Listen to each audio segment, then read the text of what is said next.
In today's video, I wanted to begin my journey through the East Empire Company's questline featured in Morrowind's Blood Moon expansion. The story revolves around the colony of Raven Rock and its inception. It's quite unique in the sense that there are multiple pathways and endings. While there is overlap with the quests, you get to experience the events through the other side's perspective. One man intends to build the colony through hard and honest work, while the other cuts corners and doesn't care about the workers. Most of the East Empire quests are either fetch or courier missions. However, the story is still quite captivating. I'm going to be playing through it, ushering along the story while communicating the dialogue. With that being said, sit back, relax, and let's enjoy a tale from the Elder Scrolls. When I first arrived on the island of Solstheim, the ferryman directed me to two men. One was Captain Carius, the NPC who begins the main questline. The other was Carnius Magius, the factor of the East Empire Company. Carnius can be found in Fort Frostmoth on the second floor of the Imperial Shrine.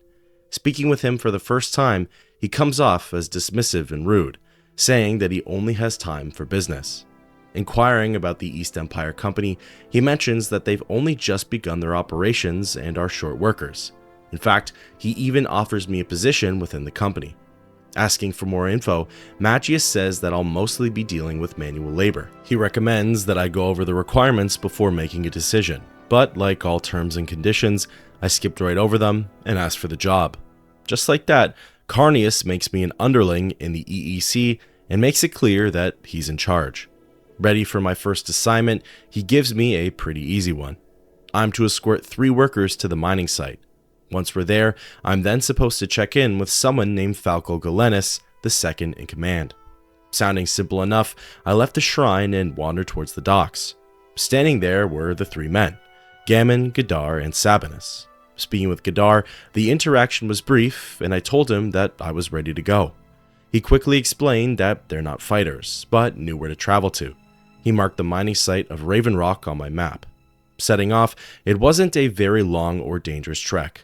If you move carefully through the wilderness, you can avoid the tougher enemies and make it to Raven Rock in no time. Once I neared the area, Gadar thanked me for the escort and bid me farewell. Standing at the center of the colony was Falco Galenis. Chatting with him, Falco was a little uptight and said that he only answered to Carnius. Not wanting to step on anyone's toes, I simply asked if there were any assignments I could help with. Galenis mentioned that he was in the middle of collecting ebony ore. With the new hires here, he needs to show them the ropes. So, he tasks me with securing 4 more pieces of ebony and bringing them over to Carnius. If you ask Galenis about Magius, you could tell there's some tension between the 2 men. He essentially calls the factor cheap and impatient. Don't worry though, we'll soon find out what Carnius thinks of him. As for the ore, it's a pretty simple fetch. 10 steps north of Falco's position are several ore deposits. Collecting 4 more pieces is as simple as throwing them into your inventory. Once ready, I returned to Fort Frostmoth and presented the ore to Magius. Carnius gives me my payment for the job as well as an EEC stock certificate. It essentially acts as my share of the Raven Rock colony. I'm allowed to cash it in whenever I'd like, but it's probably a good idea to wait until the colony is thriving. As for his opinions on Galenis, he essentially calls him useless and thinks that he's holding back in terms of development. There's certainly a lot of drama and tension between the team members. In any case, he tells me to come back for more work in 3 days' time. With that, thus ends the quest, establish the mine. Obviously, you could spend those 3 days however you'd like, questing, adventuring, or upkeeping. Either way, once 72 in-game hours have passed, I received a journal update. Returning to Carnius, he sends me straight over to Falco. Apparently, there are problems going on at the site. Running over to Raven Rock, I noticed that the workers had made some progress. Laid out were several housing foundations as well as a tower. Not bad for 3 days' work. Checking in with Falco, he reveals that some crazy Nord just showed up out of nowhere. Hroldar the Strange has been ranting on about how the EEC is ruining the land.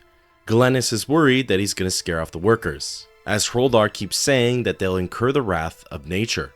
When asked about what can be done, Falco suggests a lighter approach.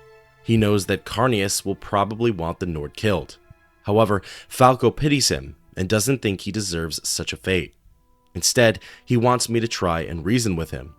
Wandering over to the nearby mines, I tried to interact with Hroldar. However, the Nord just went on about how I was infecting him with devilry and that he's here to defend nature at any cost. With no luck there, I returned to Falco and asked where we go from here. Frustrated, Galenis gives in and tells me to take a few swings at Hroldar. Fists only though, as he doesn't want the Nord dead. He just wants him scared off.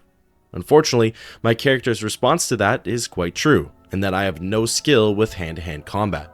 Galenis shamed me for not knowing how to throw a punch and suggested that I try magic or something along those lines. Walking back up to Hroldar, I desperately tried to land a hit with my fists, but to no avail. So I resorted to casting some drain fatigue spells until the Nord was down on the ground. Getting in one good swing with my sword to speed things along, Hroldar quickly yielded and promised to never come back. Galenis was thrilled to hear about it, paid me out 1,000 gold, and told me to relay the info to Carneus. Doing so, Magius wished that I had just outright killed him, but so long as work continues, he doesn't really care. Now, I only discovered this because I pressed my luck, but it's also explained through the UESP. If you end up killing Hroldar, like I did on accident, his body explodes and disappears, which is certainly a strange omen. In any case, it's safe to say that Falco wasn't happy about it. He gets upset and claims that he can't trust me to properly carry out orders. Galenis sends me off to Carneus, saying that he'll be delighted with the outcome. Guess what? He absolutely was. Magius thinks that that'll send a proper message to anyone who wants to meddle in the EEC's affairs. He told me not to worry about Falco, as he still reports to him. My reward is still 1,000 septums. Really though, this acts as a teaser for things to come, who the player will side with while building the legacy of Ravenrock. With that, thus ends the quest, a blocked door. Waiting for 3 more days, I received another journal update and checked back in with Carneus. For his next assignment, he wants me to check in with the colony's supply ship. Supplies were supposed to arrive from the mainland today, and he wants to see a copy of the manifest. Heading over to Ravenrock, I asked Falco about it, and he seemed rather puzzled. Apparently, no ships have come in yet. Galenis blames Magius though, as the factor never told the ship where to dock. Falco asks me to check in with the workers to see if they noticed anything. Before doing so, since another 3 days have gone by, I wanted to check in with the site's progress. More than a few structures have been completed, and honestly, the interiors are really nice. They're spacious, have all of the necessities, and seem rather cozy. Back to the task at hand, I asked around to see if anyone had seen a ship. Gammon Gurith, one of the laborers, had apparently spotted some lights to the northwest. Relaying this info to Falco, he thinks it could be the supply ship and asks me to check it out. Hugging the shoreline, I wandered up the coast until finally, I spotted something abnormal in the distance. A huge vessel was beached by the shoreline. Surrounding it was a group of Draugr. 3 of them were circling the crash, and upon getting close, they aggroed onto me. Draugr can be formidable foes, but keeping them at bay with my spear, I was soon able to best them. Getting a closer look at the wreckage, I spotted the corpse of a wood elf named Elberoth. Unfortunately, he didn't have anything very useful on his body. However, standing in the corner, wedged between the ship and some rocks, was a living NPC, Apronia Elfena. Speaking with her, she seemed terrified. She asked if the Draugr were dead and pleaded for me to escort her back to safety. Her dialogue is actually pretty comical. She says she hitched a ride on the supply ship, but should have known something was off when a wood elf was appointed captain. Unfortunately for the EEC, Apronia says that all of the supplies were destroyed with a crash. Agreeing to take her back to Ravenrock, Alfena continues to say what's on her mind. She assumes I'm not the boss of the operation, because a boss would never come out this way looking for the supplies. In any case, before leaving, I decided to take a look at the damage. Floating onto the deck, I went into the supply ship and got a good look at things. Very few supplies survived the voyage. A handful of food, some weapons and armor, as well as a couple of miner's picks. Falco had mentioned how important those were for the colony's progress, so I made sure to grab as many as I could. Successfully escorting Arponia back to Ravenrock, she thanked me for my efforts. Speaking again with Falco, he continues to blame Carneus for the wreck. Apparently, Magius employed the lowest bidder for the ship run, and look where that got him. Galenis only wishes that we could have gotten a hold of the pickaxes. Well, pulling out the 5 that I'd recovered, he paid me 500 gold apiece for them. He does inform me that I missed one, as 6 seems to be the magic number, but I think I'm pretty content with my money. Returning to Carnius, I informed him of the ship's fate. He's visibly frustrated, but decides to hire another ship to get the job done. He quickly dismisses me, but pays me out 300 septums. With that, thus ends the quest, Missing Supply Ship. This next quest is vital to the East Empire Company storyline. After waiting around for 3 more days and speaking with Carnius, he sends me off to Falco. Falco gives me the ultimatum that sets up the rest of the questline. He suggests that soon, Magius will pull me aside and begin to pitch his vision of Raven Rock. Galenus thinks that the Factor's ideal colony will come at the expense of its workers. He doesn't want to see me get taken advantage of, nor does he wish to see Carnius' vision come to life. So instead, Falco offers me a chance to join his side and help the colony thrive. Galenus confesses that he took this position in order to observe and counter Carnius' decisions.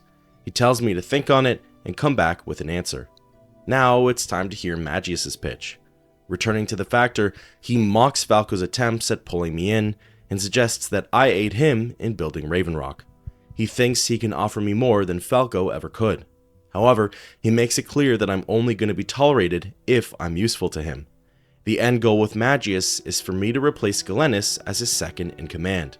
He too gives me some time to think over it. Now, obviously, it's looking like Falco's camp walks the moral path, while Carnius' camp strays to the wicked side. I'll be going over both storylines, however, most of the quests are the same. The main difference is who I report to. However, a couple of the missions are wholly unique to the quest giver. That being said, I'll explain the rest of the story through Falco's side. I'll be going over all of the quests in depth. Once those are wrapped up, I'll revert back and go through Carnius' quests. Since they'll just be mirrored versions of Falco's, I'll give brief explanations for any differences found while reporting to Carnius. However, I will be going into more depth on the missions that are wholly unique to his side of the story. With that, thus ends the quest, Making a Choice. Continuing along, I return to Raven Rock and inform Falco of my decision. I'd help him build his version of the colony. Getting into the first assignment, he says it's not a difficult task, but a necessary one. He needs my input on a decision. Galenus explains that while Raven Rock is expanding nicely, they need to build more than just homes. He's debating between a trader's outpost and a smithy. While I have the ultimate say, he recommends asking around amongst the workers for their input as well. I went to every single person found outside in Raven Rock and got their opinions. Gadar said he didn't mind either way, but he leaned more towards the trader as he could then buy all sorts of things. Gammon said a smith, as it's way more convenient to have their tools fixed on site rather than shipping them off to the mainland for repairs. Sabinus said a trader, as it could bring in more business and workers to the colony. Apronia also said the trader, as she would like a place to find new clothing. At the time, I didn't realize there were a couple more workers inside of the mines, so I never got a chance to ask them. However, from the pull I took, a trader's outpost outnumbered the smith 3-1. So, returning to Falco, I gave him my decision. He asked if I was sure, and I doubled down. He accepted my choice and asked me to relay the information to Carnius, even though he likely won't care. While this is a shorter quest, it makes the player truly feel like they're helping out with the construction of the colony. Our decisions have weight, and while Raven Rock can survive without my input, I have a hand in how it's being shaped. As expected, Carnius was rather dismissive and indeed did not care. He paid me out 300 septums for my efforts, and with that, thus ends the quest, setting up shop. After 3 days passed, I returned to Raven Rock. The trader's outpost was successfully built right by the mine entrance. Inside was Sathan Andrano, the proprietor of the shop. He sold various items like weapons, armor, clothing, and potions. Definitely useful for the average adventurer. Leaving the shop and speaking with Falco, I asked for my next assignment. Galenus expresses his frustrations. Carnius has employed a new crew to bring supplies back and forth between here and the mainland. However, the captain, Baro Ignatius, is being difficult. He's demanding a lot more money and won't take no for an answer. Falco wants me to try and speak with him in order to see what I can do. So, heading on down to the docks, I located Baro and started up a conversation. Ignatius thinks that I'm here to deliver the extra gold. He says that if he's going to do Elberoth's old job, as well as his new one, he needs to be paid a lot more money. While trying to de-escalate the situation, Barrow doubles down and says that if I don't get out of his sight, I might get hurt. Intrigued at his mention of Elberoth though, I asked Ignatius about the Wood Elf. Barrow said that the Bosmer wasn't much of a captain or sailor, but he was a really good fighter. So much so that he threatens to sick the old Wood Elf on me if I don't cooperate. Returning to Falco and relaying the news, he comes up with a pretty good idea. He thinks that we should exploit the sailor's connection to Elberoth, and Apronia might be the answer. Chatting with her and asking about the Wood Elf, she confirms that he was indeed one of the best fighters in the province. His weapon of choice was his saber, a blade that just so happens to be in Alphena's possession. Asking her for it, she willingly hands it over to me. With some leverage in my court, I returned to the Imperial and pressed him further on the Bosmer. He continued to relay the same statements from before, that Elberoth was going to pay me a visit, he was going to teach me a lesson, and slash me up real good. Finally, it came time to bring up the saber. At first, Barrow didn't believe me. He said that he needed to see it in my hands. Of course, this was followed by more threats. So backing out, going into my inventory and brandishing the blade, Barrow's attitude changed really quickly. He couldn't fathom that I had killed Elberoth. He turned from a man in disbelief to one who was frightened and scared. Ignatius said that he made a mistake and that he's going to make the delivery as soon as possible. With the matter seemingly settled, I returned to Falco and told him of my success. The interaction was brief, but he expressed his gratitude and paid me 1,000 gold for my efforts. With that, thus ends the quest, Supply Route Problems.